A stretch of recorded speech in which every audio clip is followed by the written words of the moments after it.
शोभा बिटिया, तुम कब आई ससुराल से?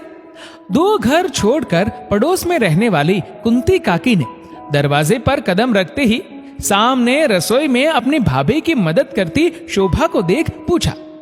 आइए बैठिए काकी। शोभा कल ही अपने ससुराल से आई है। शोभा की मां कुंती काकी से बोली। रसोई का काम छोड़ शोभा ने भी आकर कुंती काकी के पांव छुए। खुश रहो बिटिया, बहुत दुबली लग रही हो। लगता है ससुराल वाले तुम्हारा ख्याल नहीं रखते। काकी की बात को मुस्कुराकर नजरअंदाज करती शोभा फिर से अपनी भाभी की मदद करने रसोई में चली गई। लेकिन शोभा की मां कुंती काकी को अपने दिल का दर्द सुनाने लगी।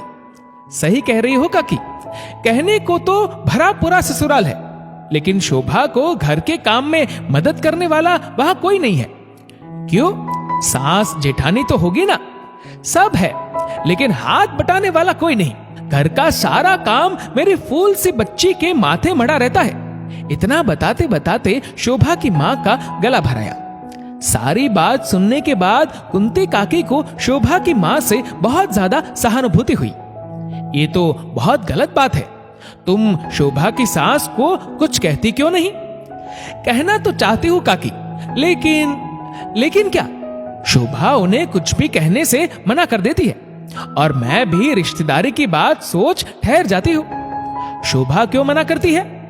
शोभा को दिन भर घर के कामों में अकेले अटके रहना अच्छा लगता है क्या? कुंती काकी को आश्चर्य हुआ। अब मैं क्या बताऊं काकी, आप ही कुछ समझाइए शोभा को। इतने में शोभा कुंती काकी के लिए चाय की प्याली ले आई। कुंती काकी शोभा के हाथ से चाय की प्याली लेते हुए बोली। शोभा बिटिया, ससुराल में तुझे दिन भर घर के काम में लगे रहना अच्छा लगता है क्या? देख कैसी दुबली पतली हो गई है तू। कुंती काकी ने शोभा को अपने करीब बैठा लिया। अपने घर का काम तो करना ही पड़ता है ना काकी, शोभा बोली। लेकिन तेरी सास भी तो रहती है घर में, उसे भी तो कुछ करना चाहिए ना। और अगर वह खुद कुछ मदद नहीं कर सकती तो अपनी सास से एक नौकरानी रखने को कह दे। ऐसे थोड़ी होता है काकी, शोभा मुस्कुरा दी। क्यों नहीं होता? घर के लोग करना चाहे तो जरूर होता है। काकी अपनी बात पर अड़ गई, लेकिन शोभा ने उनसे पूछ लिया, ऐसा कभी आपके घर में हुआ है काकी? क्या आप अपनी बहू के साथ घर के कामों में हाथ बटाती है? शोभा का सवाल सुन कुंती काकी तनिक सकपका गई, लेकिन अगले ही पल उन्होंने शोभा के उस सवाल को टालना चाहा। अरे मेरी बहू को तो आदत है घर के सारे काम करने की।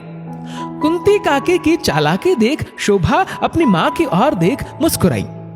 वैसे मेरे इस घर में मेरी भाभी को भी आदत है घर के सारे काम करने की, क्योंकि मेरी मां भी कभी रसोई में जाकर अपनी बहू की मदद नहीं करती, है ना मां? इस बार शोभा ने सवालिया निगाहों से अपनी मां की ओर देखा और बेटी की बात सुनकर उसकी मां मुस्कुराई। हाँ, मेरी बहू भी बहुत कर्मठ है, कभी रसोई या घर के किसी काम में मेरी मदद नहीं मांगती। और सच कहूं तो बहू के आने के बाद मैं तो तिनका उठाकर भी इधर से उधर नहीं रखती। देखा काकी, अब आप ही बताइए, जब मेरी खुद की मां अपनी बहू को घर के कामों में कोई मदद नहीं करती, फिर मैं उस घर की बहू होकर भला अपनी सास से घरेलू कामों में कोई मदद कैसे मांग सकती हूँ? शोभा की बात सुनकर कुंती काकी के साथ साथ शोभा की मां भी निशब्द हो गई, लेकिन शोभा ने मुस्कुराते हुए अपनी बात पूरी की। वो क्या है ना काकी, कि जिस दिन से घर के लोग अपनी बहुओं की सुख सुविधा का सोच उनकी मदद करने लगेंगे, उसी दिन से उनकी बेटियों को भी ससुराल में मददगार मिलने लगेंगे। घरेलू कामों में कभी अपनी बहू की मदद न करने वाली कुंती काकी और शोभा की मां एक दूसरे का मुंह देखती रही, कुछ कह ना सकी। लेकिन सामने रसोई में मौजूद अक्सर ननंद से घरेलू कामों में मदद पाने वाली शोभा की भाभी आज ननंद से सहानुभूति पाकर मन ही मन गदगद हुई। दोस्तों, इस वीडियो को लेकर आपकी क्या राय है नीचे कमेंट करके जरूर बताएगा। और अगर आपको वीडियो अच्छा लगा हो तो इस वीडियो को लाइक करेगा, शेयर करेगा ज्यादा से ज्यादा लोगों तक। और ऐसे ही और भी इंस्पिरेशनल वीडियोस के लिए सब्सक्राइब करें हमारे यूट्यूब चैनल को और फेसबुक पर फॉलो करें हमारे पेज को। धन्यवाद।